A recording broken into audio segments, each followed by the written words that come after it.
खबर वाराणसी से है, जहां एक दिवसीय दौरे पर काशी पहुंचे आरएसएस संघ प्रचारक इंद्रेश कुमार ने पश्चिम बंगाल की सीएम ममता बनर्जी के महाकुंभ पर विवादित बयान पर बोला कि ममता बनर्जी को सद्बुद्धि आए। जिन लोगों के बुद्धि के अंदर संशय और विकार है, वह लोग बार बार प्रश्न खड़ा करते हैं। इंद्रेश कुमार आरएसएस प्रचारक एक दिवसीय दौरे पर वाराणसी पहुंचे। आरएसएस के प्रचारक इंद्रेश कुमार बताते चले कि वाराणसी के पिंडरा ब्लॉक के ब्लॉक प्रमुख संरक्षक रवि शंकर सिंह के जन्मदिन में शिरकत किए। इंद्रेश कुमार ने रवि शंकर सिंह को जन्मदिन की बधाई दी। इसके साथ ही मीडिया से बातचीत करते हुए बताया कि महाकुंभ में अभी तक 56 करोड़ से ज्यादा श्रद्धालु, चाहे वह किसी भी जाति धर्म के हो, सभी ने संगम में आस्था की डुबकी लगाई है। ये बहुत बड़ा सौभाग्य की बात है।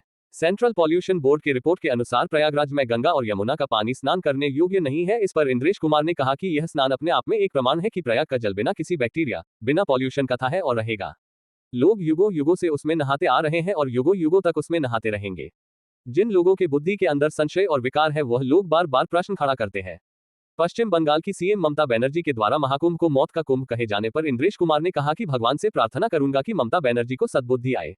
आने वाला आज और कल उनसे ये सबक ले रहा है। समाज में ऐसे विकार युक्त नेतृत्व लोग मिलते हैं, इसलिए ईश्वर उनको सद्बुद्धि दे। आम आदमी पार्टी को आरएसएस का बी टीम कहे जाने के सवाल पर इंद्रेश कुमार ने कहा कि विरोधी दल ने इस तरह के प्रश्न किए या हमले किए तो उनको पटकनी ही खानी पड़ी है, चाहे समाजवादी पार्टी हो या कांग्रेस।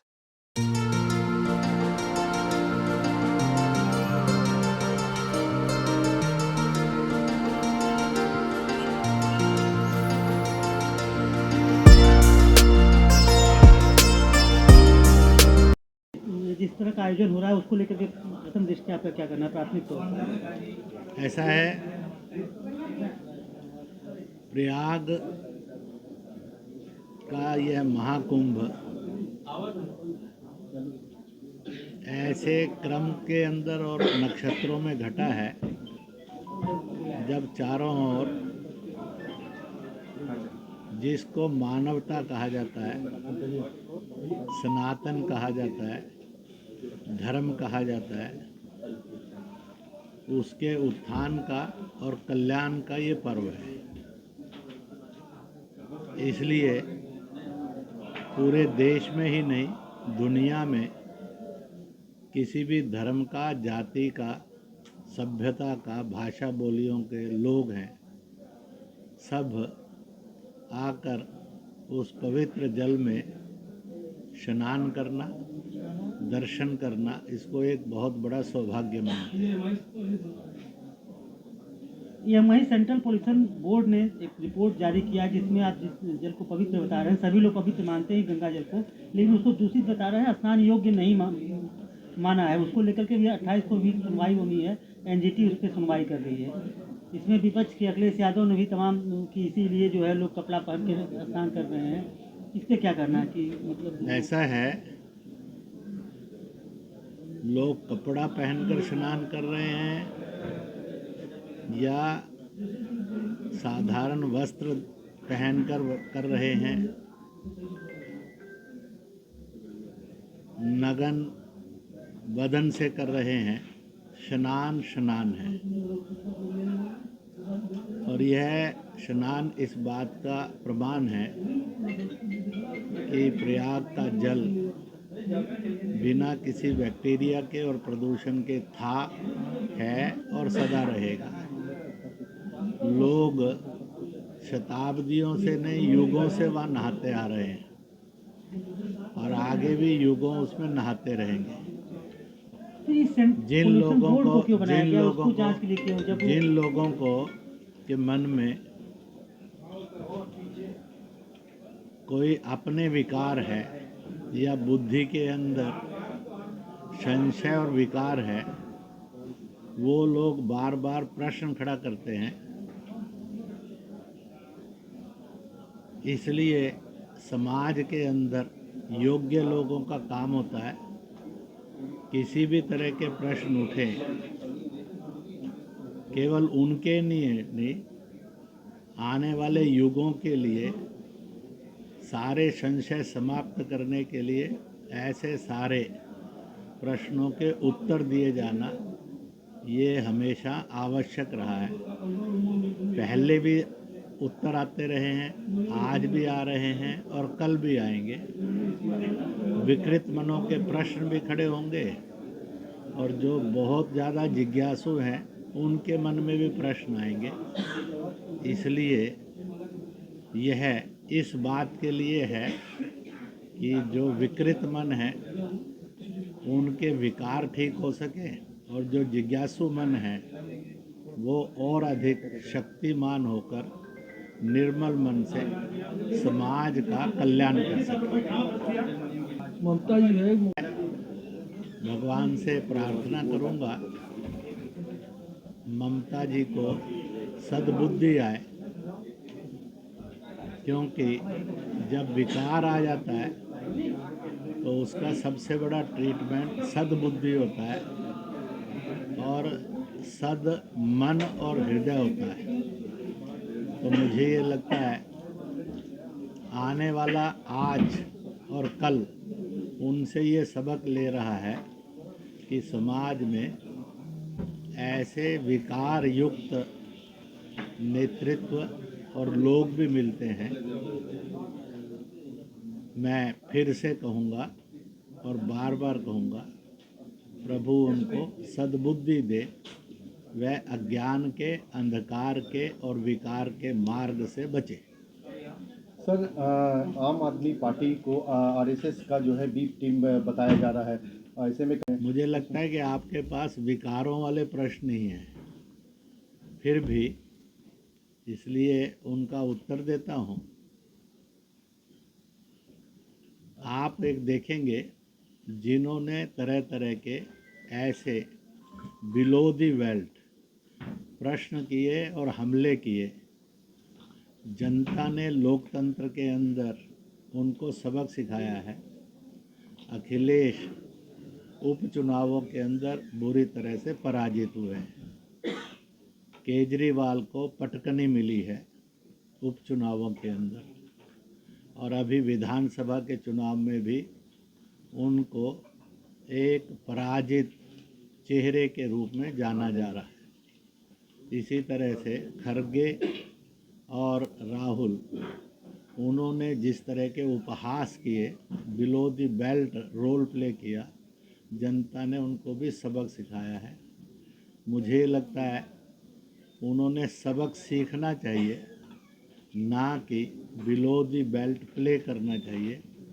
नेताओं के द्वारा बिलो द बेल्ट प्ले किया जाना यह दुर्भाग्यपूर्ण भी है और निंदनीय भी है।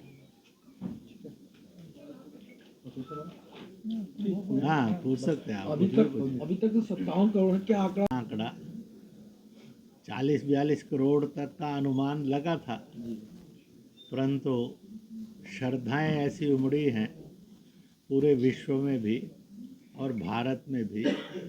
लोग सब प्रकार के कष्टों को स्वीकार करते हुए कष्ट ना मानकर बड़े चले आ रहे हैं। जबकि दिल्ली रेलवे स्टेशन और मौनी अमावस्या पर कुंभ में जो दुर्घटनाएं घटी, मैं उनमें जो आत्माएं शहीद हो गई उनके लिए प्रभु से प्रार्थना करूंगा, उनको अपने श्री चरणों में स्थान दे, परिवारों को हिम्मत और हौसला दे, उसको सहन कर सके, उसमें से आगे बढ़ सके। परंतु जिसको भक्ति कहते हैं वह केवल समर्पण जानती है। ये घटनाएं उसका अद्भुत और रूप है। आने वाला कल लिखेगा कि जब ऐसी प्राकृतिक घटनाएं घट भी गई, भगदड़ में से घटनाएं घट भी गई, तो भी लोगों ने सत्य का, समर्पण का, भक्ति का और मार्ग नहीं छोड़ा। वह उस पर निसंकोच निरंतर बढ़ते जा रहे हैं। आप सब यहाँ खड़े हैं, मैं आप ही से पूछ लूँ कि अगर आपने स्नान नहीं किया तो आपके भी मन उद्वेलित तो होगा कि स्नान करना चाहिए। सामने दुर्घटना होने पर भी लोग कोई घरों को वापस नहीं गए हैं। प्रवाह बढ़ता जा रहा है, बढ़ता जा रहा है, बढ़ता जा रहा है। जैसे जैसे स्वतंत्रता के आंदोलन पर संकट आए थे तो देश स्वतंत्रता संग्राम में अंग्रेज़ों के विरुद्ध, मुग़ल आक्रांतों के विरुद्ध निरंतर लड़ता रहा। उसने अपने संघर्ष को और समर्पण को और सेवा को, देश प्रेम को छोड़ा नहीं, बल्कि और उग्रता में आया। ऐसे ही ईश्वर भक्ति यह कठिनाइयों के ऊपर विजय का मार्ग है। इसलिए लोगों ने उन संकटों के अंदर भी अपना भक्ति का मार्ग नहीं छोड़ा। इसलिए पूरी दुनिया के लिए सबक है कि भक्ति मानव को अभूतपूर्व बनाती है, असाधारण बनाती है, उसको कष्टों में भी जीना सिखाती है। इसलिए ये महाकुंभ और घटनाएं ऐसे भक्ति का एक अभूतपूर्व दृश्य है। इस तरह का जो श्रद्धालुओं का समागम अपेक्षा से अधिक ज़्यादा उमड़ा हुआ है, तो वजह क्या मानते हैं? पहली बार इस तरह से देखा जाता है, तमाम घटना होने के बाद भी जो है श्रद्धालु एक तरह से महासमागम ऐसा है जनसैलाब का कि उमड़ा है। इसके लोगों को ये मालूम ही नहीं है कि श्रद्धाएं क्या होती हैं। तर्क करने वाले तर्क करते हैं, सेवा करने वाले, भक्ति करने वाले और श्रद्धा रखने वाले उन तर्कों से और घटनाओं से विचलित नहीं होते। इसलिए सनातन मानव की श्रद्धाओं का कितना बड़ा और रूप है, यह दुनिया को देखने के लिए मिला है। इसलिए दुनिया को लगता है कि भारत की जनता, भारत की भूमि, भारत की आस्थाएं और परंपराएं इसीलिए विश्व गुरु कहलाती हैं। इसीलिए और दुनिया भारत को नमस्कार करती है।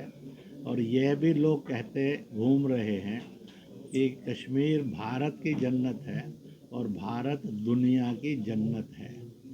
इसलिए दुनिया के लोग जब भी ईश्वर का, सत्य का और मानवता का साक्षात्कार करना होता है तो वह भारत के वनों में, पर्वतों में ही आते हैं, उसकी नदियों के किनारे ही आते हैं। इसके अतिरिक्त दुनिया में ना कोई देश है, ना इलाका है जहाँ ईश्वर के साक्षात्कार के लिए जा सकते हों। यह आस्था अटूट है। इसलिए लोग और इस अवसर को चूकने नहीं देना चाहते। हो सकता है ऐसे अद्भुत अवसर आगे भी ज़िंदगी के अंदर आए।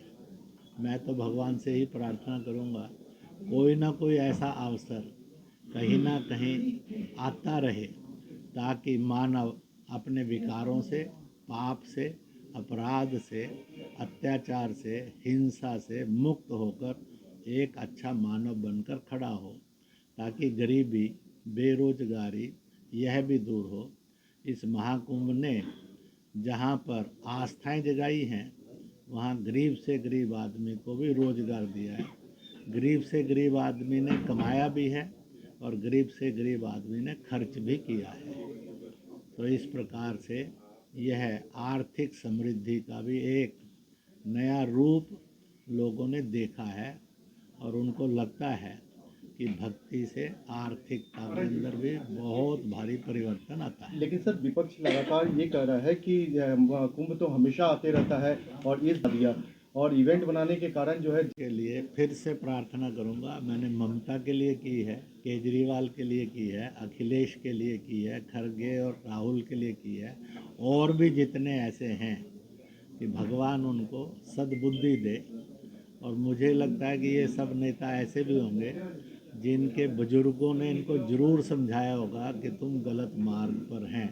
मुझे उनके बुजुर्गों पर भरोसा था, है कि उन्होंने ज़रूर सद्बुद्धि देने की कोशिश की होगी। कभी कभी बच्चों को समझ में जल्दी आ जाता है, कभी कभी देर लगती है। तो इसलिए उनका केवल और केवल नज़रिया ये है कि वह आज जो सत्ता पर बैठे हैं, लगातार जीत रहे हैं, इस ईर्ष्या में और द्वेष में वो अनर्गल प्रलाप कर रहे हैं। धन्यवाद।